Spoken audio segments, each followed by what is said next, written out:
యెషయా గ్రంథము 7వ అధ్యాయము 1-25 వచనములు. యూదా రాజైన ఉజ్జియా మనవడును యోతాము కుమారుడునైన ఆహాజు దినములలో సిరియా రాజైన రెజీనును ఇశ్రాయేలు రాజును రెమల్యా కుమారుడునైన పెకహును యుద్ధము చేయవలెనని యెరూషలేము మీదికి వచ్చిరి గాని అది వారి వలన కాకపోయెను. అప్పుడు సిరియనులు ఎఫ్రాయిమీయులను తోడు చేసుకొనిరని దావీదు వంశస్థులకు తెలుపబడగా, గాలికి అడవి చెట్లు కదిలినట్లు వారి హృదయమును వారి జనుల హృదయమును కదిలెను.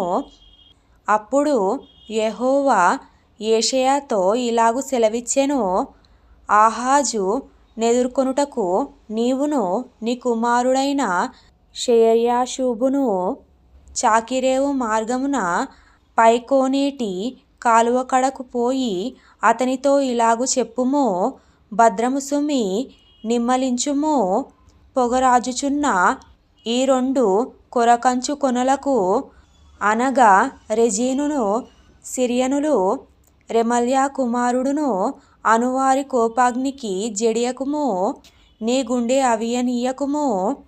సిరియయు ఎఫ్రాయిమును రెమల్యా కుమారుడును నీకు కీడు చేయవలెనని ఆలోచించుచు మనము యూదా దేశము మీదికి పోయి దాని జనులను భయపెట్టి దాని ప్రాకారములను పడగొట్టి టాబెయేలను వాని కుమారుని దానికి రాజుగా నియమించెదము రండని చెప్పుకొనిరి.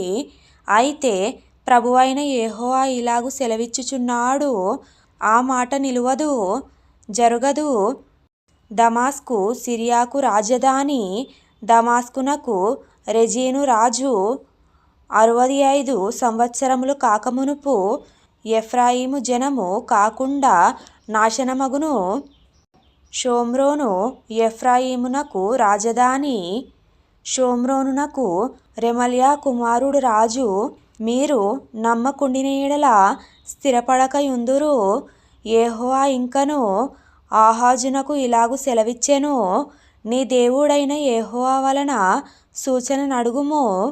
అది పాతాళమంత లోతైనను సరే, ఉర్ధ్వలోకమంత ఎత్తైనను సరే.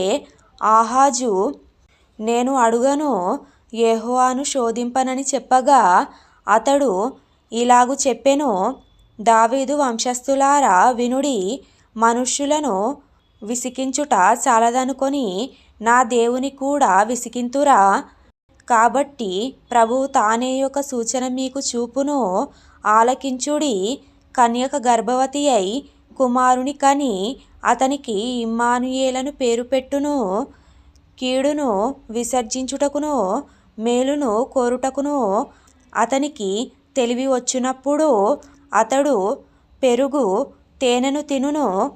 కీడును విసర్జించుటకును మేలును కోరుకొనుటకును ఆ బాలునికి తెలివి రాక మునుపు నిన్ను భయపెట్టు ఆ 2 రాజుల దేశము పాడు చేయబడును.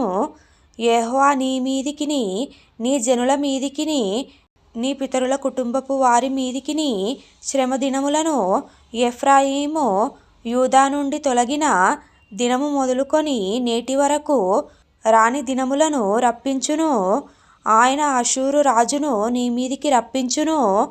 ఆ దినమున ఐగుప్తు నదుల అంతమందున్న జోరీగలను అషూరు దేశములోని కందిరీగలను యెహోవా ఈలగొట్టి పిలుచును. అవి అన్నియు వచ్చి మెట్టల లోయలలోను బండల సందులలోను ముండ్ల పొదలన్నిటిలోను గడ్డి బిల్లన్నిటిలోను దిగి నిల్చును. ఆ దినమున యెహోవా నది యూఫ్రాటీసు అద్దరి నుండి కూలికి వచ్చు మంగళ కత్తి చేతను అనగా అషూరు రాజు చేతను తల వెంట్రుకలను కాళ్ళ వెంట్రుకలను క్షౌరము చేయించును. అది గడ్డము కూడాను గీచివేయును. ఆ దినమున ఒకడు ఒక చిన్న ఆవును 2 గొర్రెలను పెంచుకొనగా అవి సమృద్ధిగా పాలిచ్చినందున అతడు పెరుగు తినును. ఏలయనగా ఈ దేశములో విడవబడిన వారందరును పెరుగు తేనెలను తిందురు. ఆ దినమున 1000 వెండి నాణెముల విలువగల 1000 ద్రాక్ష చెట్లుండు. ప్రతి స్థలమున గచ్చ పొదలును బలురక్కసి చెట్లును పెరుగును. ఈ దేశమంతయు గచ్చ పొదలతోనూ బలురక్కసి చెట్లతోనూ నిండియుండును. గనుక బాణములను విండ్లను చేతపట్టుకొని జనులు అక్కడికి పోవుదురు. పారచేత త్రవ్వబడుచుండిన కొండలన్నిటిలోనున్న బలురక్కసి చెట్ల భయము చేతను గచ్చ పొదల భయము చేతను జనులు అక్కడికి పోరు. అది ఎడ్లను తోలుటకును గొర్రెలు త్రొక్కుటకును ఉపయోగమగును.